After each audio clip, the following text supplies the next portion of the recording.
Hogwarts School of Prayer and Miracles by Proud Housewife, aka Grace Ann. Chapter 5 A New Friend? Author's Note. Hello, friends. I'm very sorry if this chapter is a bit shorter than usual, because just as soon as one sick little one gets better, wouldn't you know it, another one starts running a fever. Woo! A mommy's work sure is exhausting. I wasn't planning on posting another chapter until things had settled down. But the hubby says the work of the Lord doesn't wait for the whims of men. So you can all thank Ephesians 5:22 through 24 for the speedy update. Smiley face. Ooh! And on that note, some of you lovely readers have requested me to write down the Bible verses after each chapter. Well, far be it from me not to spread the word of the Lord. Another question I've gotten in the, quote, original books, unquote, Harry Potter and friends frequently question authority. And how do I feel about this? Well, that is quite a toughie you've asked me. I talked to the hubby about it, and we agreed that usually it is good to obey authority. But when authority is acting contrary to the Lord, you should talk to that authority about it. Acts 5:29. You might see some authority figures making bad decisions in this chapter. Nobody is perfect except for the Lord. No, not even Dumbledore. No matter what the original books told you. And how Harry Potter handles this will be a big question in the story. Hint, it will be very different from the original books. And finally, I got a PM from a lovely friend who was a bit confused, so I'll just clear this up now. I do not own the original books, and those belong to J.K.R. So, without further ado, Harry Potter woke up drowsily in a comfy, fluffy mattress. It was only now that he had the energy to observe his surroundings. The room was small, but also everything a little boy needed. There was a big, warm fireplace in the gray stone wall across from him, a shelf of intelligent, age-appropriate books. The Holy Bible was in the center of the shelf. Of course. And there was a simple wooden dresser of respectable, school-appropriate attire, and of course a clean porcelain sink for washing up and brushing teeth and such. It was only now that our hero noticed that there was another bed in the room. It was the same as his own bed, except the other bed had not been made. Also, this bed had its own Bible on it, and it looked different from the one on the shelf. But where was this new roommate of his? Harry looked behind him to see a small, pallid young boy with shockingly bright hair kneeling with seeming piety as he prayed to a small statue.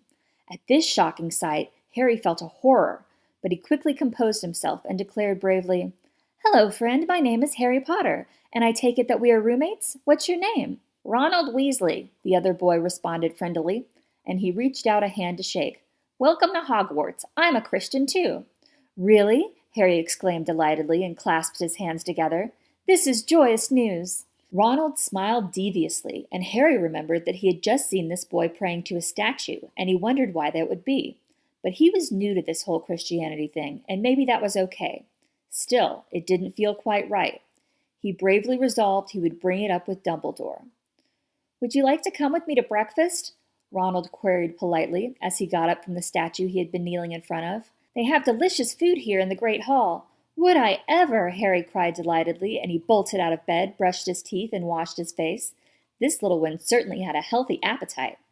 In a jiffy, Harry and his new friend joined the stream of young lads on the steep, winding stairs, heading to breakfast. They could smell the aroma of breakfast from the great hall, and it wafted right into their noses. Before they knew it, they were all sitting in the great hall. "Come sit with me and my family," Ronald offered eagerly, and he motioned frantically towards a table packed full of people with hair just as red as his. Come on, I can't wait for them to see I have made a new friend." Harry followed Ronald with the obedience of one who does not have many friends in a new situation. Oh, what a difficult circumstance that can be. And how many believers have been led astray by those situations? Guys, Ronald screeched joyously as he pulled Harry towards the table of his family. "This is Harry Potter, and he is my new roommate." "Hello, Harry," the Weasleys chorused in unison. "Welcome to Hogwarts School of Prayer and Miracles." Hello," Harry stammered shyly. Something about this group made him nervous. "Nice to meet you." He sat down at their table, and he could smell a delicious breakfast. But where was the food? No sooner had the thought crossed his mind when the Reverend Dumbledore came into the Great Hall stage and dropped down to his knees and raised his hand skyward and screamed, Dear Lord, please provide these devout young ones with 3 strips of bacon or links of sausage each.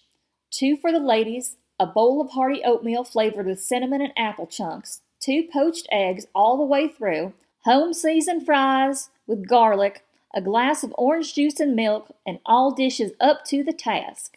Harry was once again amazed to see the food appear in front of him. The food looked and smelled amazing. He suspected that good old Minerva had something to do with this delicious spread. But before he dug into the food, he remembered that he had something to discuss with the Reverend. Harry fought his nervousness, and he ran after Dumbledore as he hopped dexterously off to the stage. "Excuse me," the young believer cried innocently as he ran after the Reverend as fast as his little legs could carry him.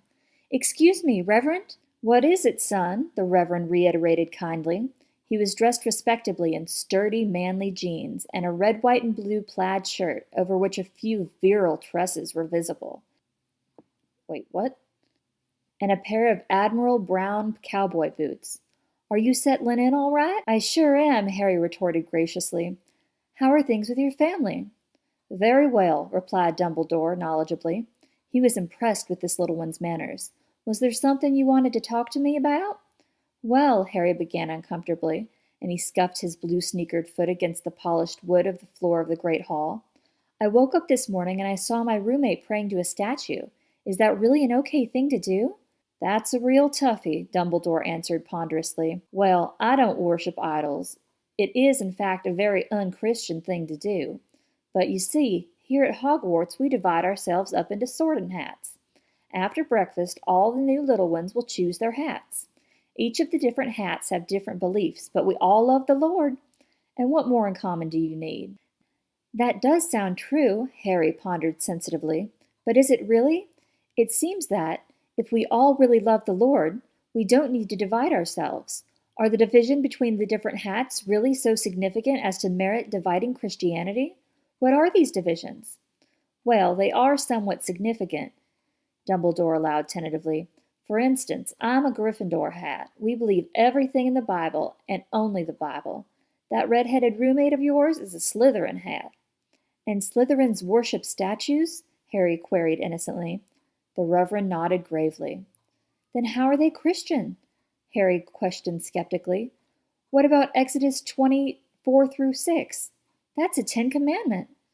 "Well, they have different commandments," Dumbledore explained well-meaningly. "They love the Lord, and that's all we need."